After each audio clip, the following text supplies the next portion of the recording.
So, the Catholic Church has this idea of the seven deadly sins, right? Everyone knows that. Everyone's heard that phrase, the seven deadly sins. One of these sins is wrath, anger. This always bothered me. Like, why is wrath a sin? Why is anger a sin? Anger is just a feeling. How could that be a sin? It also bothered me because I'm often angry.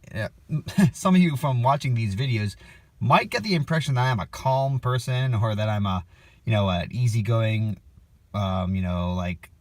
person. I'm actually not. I'm actually a very hot-headed and vengeful and emotional person, and I have to constantly keep my emotions in check, or else I feel that way. At least ever since I've realized this about myself.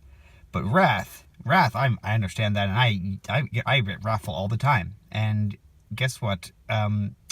They're right. Wrath is a sin, and I have to watch out for it. And I'm going to tell you guys a little story about how wrath can seduce you. Now, when we say sin, I know that's like a Christian Catholic term.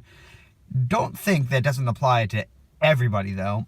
Everyone can acknowledge that there are imperfections, that there are weaknesses that we need to deal with. I mean, you don't need to be a Catholic to appreciate that, and you don't need to be a Catholic to appreciate the story I'm going to tell you now and why wrath is a sin. It's a weakness. It's something that is bad and that hurts you and hurts others, and is really just a kind of a seductive thing that you can get addicted to. All sins are like that. All weaknesses are like that. And that's why it's a deadly sin. That's why it's a really bad one. All right? So, this story starts when I was a child. I read on my own history books about the English Reformation. All right? I read about how Henry VIII broke with the Catholic Church, how he had Thomas More executed, how he had regular Catholics persecuted, and this came off more with Elizabeth and the other Tudors, how they forced all the priests to sign an oath, and then forced them, but it was either do this or die, to sign an oath of supremacy to England, Henry VIII as the head of the church, or the monarch as the head of the church. How martyrs like Saint Edmund Campion were basically railroaded and judicially murdered, and this made me very angry. It was unjust. That's why it made me angry, because that's what anger is, really. In most cases, it's something like, that's not fair. It's our moral sense has been outraged. We all understand this. Like, that's what makes people angry, is things aren't fair. Of course, you can get angry because, just because you're just tired and snippy, but real anger, the real wrath, the real just, rage comes when something is not fair, where he wasn't fair. Is it, and this is not hard to understand. Now, fast forward to the present day, okay? Ever since then, every time I thought about these topics, I got angry. It just makes my blood boil thinking about this.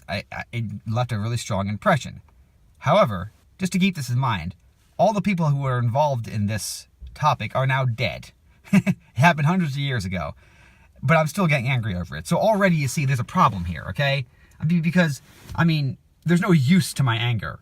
It's not like I can, resurrect the dead and hold them accountable for their crimes, or resurrect the dead who are the victims and, tell them that, you are innocent. So my anger is already pointless. It's already just steaming up inside me with no end to it.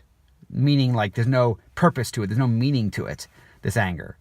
So already, but I still like being angry. I still enjoy that feeling of anger. Fast forward now to present day, I encounter someone on the internet who is defending Henry VIII and Elizabeth in a very obnoxious way, by the way. And what happens to me? I get angry. I snipe at them. They get angry back at me. They snipe at me. And it's funny because before I started talking to this person, I got some really good advice from another person saying, don't talk to this person about that. It's just gonna get full of emotion. But you shouldn't get involved. And at the time, yeah, sure, I agree. But then I went ahead and did it anyway. You know why? Because I like being angry. I like being wrathful. And you know what? It doesn't do any good at all. In fact, it's a weakness. In fact, it's like an addiction. Like I'm addicted to this moral outrage. You ever notice that's what a lot of people feel like these days? Wrath is fun. Feeling angry, feeling judgmental, it feels great. But it also leaves you feeling empty. And as I get, the older I get, the more I see this. It's just like, wrath, this does not lead you to happiness. No one's ever happy after being angry. The happiness is like a short, it's like a high. You know, you feel happy for a while, then you feel kind of like, just like, because at a certain point you realize it's not about your moral outrage anymore. It's not about the right and wrong. It's just about that feeling of wrath, of anger. And this is the bottom line. Real justice is not about anger. It's not about emotions at all. I mean, like, and also we are not perfect judges of what is just and what is unjust. And it's really hard for me to accept this because, like, the sense of injustice in my example was true. I mean, I'm not going to say this is not true. It was unjust. It was very unjust. However, me indulging in my anger over this is also not just either. And me getting angry at someone hundreds of years later over the crimes of someone 100 years previous is just stupid. Why am I yelling at this person? He's not the one who did it. I mean, did it help anything? No. All it did was increase the unhappiness in the world. You know, this guy came away thinking I was a total jerk, you know? I apologized to him. It didn't matter. He still thinks I'm a jerk. He didn't accept my apology, and he just, you know, said, fuck you. So, like, I couldn't even repair the damage that I had done. I indulge in wrath, and wrath just it's just a weakness. It's like an addiction. It's not good. We got to stop with this as well, because you know what? It seems like the zeitgeist of this age is wrath. Everyone's angry at each other. I mean, and there's no way this ends well. There really isn't. So just keep that in mind.